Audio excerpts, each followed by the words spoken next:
Greetings. Today, I'd like to address a significant cultural challenge of globalization, the legal status of immigrants, particularly focusing on the United States. Immigration stands as a complex and difficult issue, influencing and impacting the destinies of millions of lives. This issue is not confined to legal frameworks, it is connected with societal values, economic structures, and the very essence of cultural diversity. Here in Mexico, we have a deep rooted relationship with immigration. Everyone has an uncle that lives in the United States. So, let's analyze this challenge, viewing it through the lens of geocultural dynamics and ultimately seeking a path to a proposal for a better understanding of the topic. Let's begin by understanding the magnitude of the challenge. The Pew Research Center and the American Immigration Council illustrate why the legal status of immigrants in the United States is undeniably a challenge.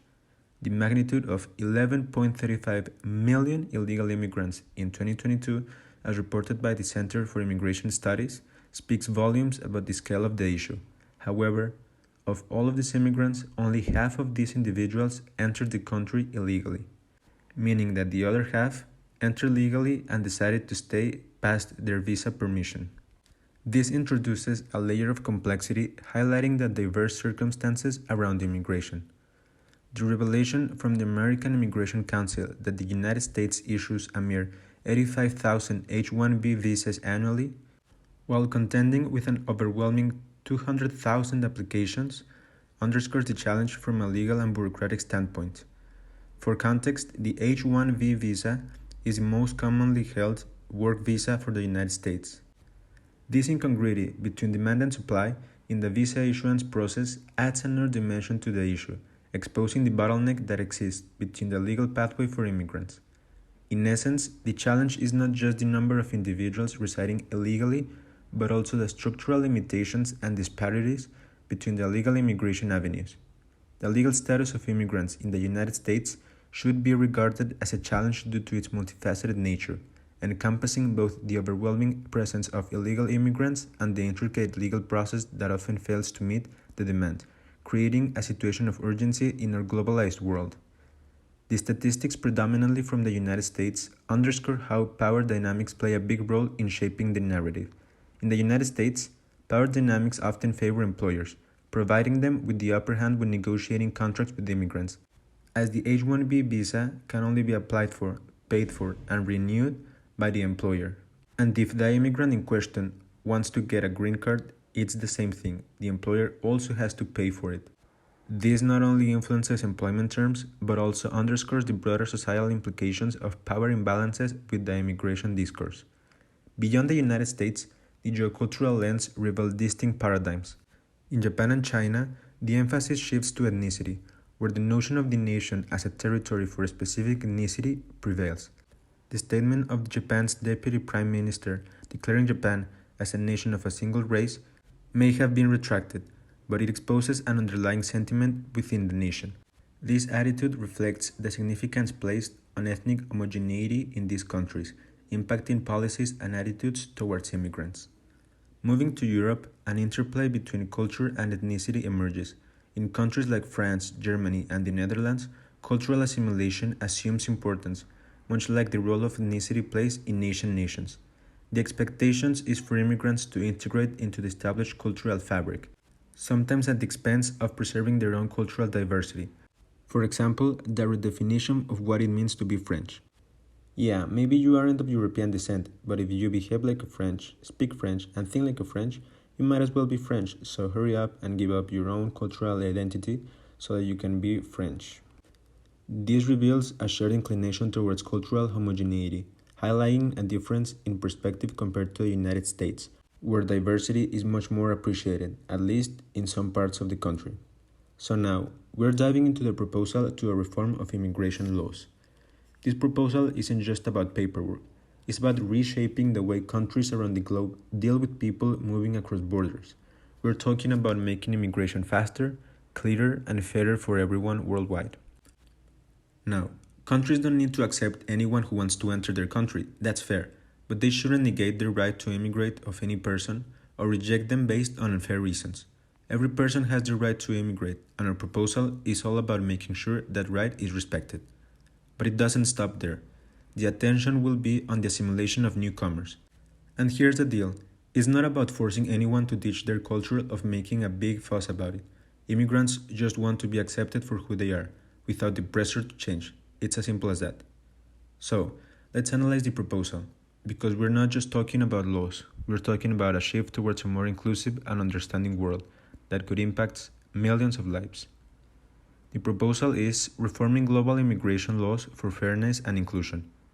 The proposal aims to overhaul immigration laws globally, fostering a faster, clearer, and fairer system that respects individuals' rights to immigrate. It emphasizes that while countries aren't obligated to accept everyone, they should uphold the fundamental right to migrate and refrain from rejecting individuals based on unfair reasons. Additionally, the proposal underscores the significance of assimilation without imposing the forced abandonment of one's cultural identity. The objectives of the proposal are to establish a more efficient and transparent global system, safeguard the rights to migrate for individuals worldwide, promote cultural assimilation without coercion, this one very important, and also encourage acceptance of immigrants without expecting them to abandon their cultural heritage. For the implementation, we require global collaboration to encourage international collaboration to formulate standardized immigration laws that ensure fairness. Policy revisions to advocate for policy revisions in individual countries, prioritizing the transparency and fairness, and also educational programs to implement educational programs to foster understanding and acceptance of diverse culture with host communities. The types of activities that we will need would be policy advocacy, to engage with governments and policymakers to encourage reforms, community workshops, to conduct community workshops promoting cultural understanding and assimilation with immigrants and local communities, awareness campaigns, launch awareness campaigns to shift public perception towards acceptance, and the desirable outcomes would be for a streamlined immigration process, reduced processing times and clearer pathways for immigration, respect for the right to migrate, and the recognition and protection of the fundamental right to migrate, cultural integration, communities that embrace cultural diversity and facilitate newcomers' assimilation, inclusive societies, increased acceptance of immigrants without the expectation of cultural conformity.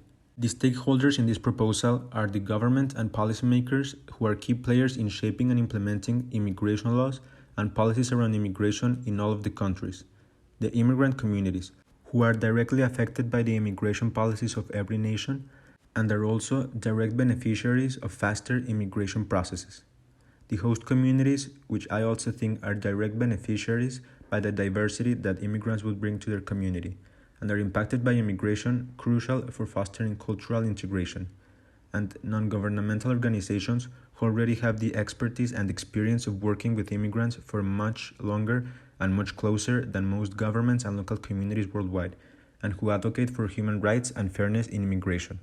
Cultural elements and power dynamics that have come into play are from the government, who controls the cultural elements involving national identity, economic considerations, and power dynamics in negotiation policies, immigrant communities, which have cultural identity, traditions, and power dynamics within their own communities, and the host communities, who have cultural openness, adaptability, and the power dynamics of accepting new members.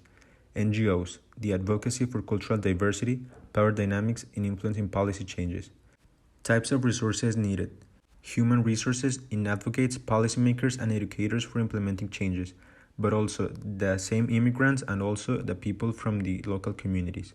Economic resources for funding educational programs, the workshops, and awareness campaigns, but also to promote the policies in the nation. Infrastructure, like digital platforms, community centers, and spaces for workshops, and the knowledge resources, like research on successful assimilation models, best practices, and case studies. So, to wrap it up, let's underscore the significance of considering cultural aspects in the realm of immigration. Why the emphasis? In crafting the proposal, cultural awareness took center stage. Immigration isn't just a bureaucratic process. It's a process that for many people is very difficult, and it affects the lives of not only the immigrants, but their families that might be accompanying them or staying behind. It's about creating an environment where everyone is valued for their identity in the host nations. To make this vision a reality, citizens, regardless of their professional standing, play a vital part. Embracing other cultures is a conscious effort we all need to make. It's not about grand gestures. It's mostly about the little things in life. It's about fostering understanding, acceptance, and the possibility of uncovering enriching experiences that may otherwise remain hidden. You don't know, you just might find something very precious to you in the culture of another person. So, whenever you're engaged in corporate boardrooms or casual conversation with neighbors, remember, diversity isn't just a trendy term, it's the key to building a world that celebrates its uniqueness. Thank you for your attention, and let's continue working together to construct a world that embraces and values the richness of its diverse inhabitants. Until next time.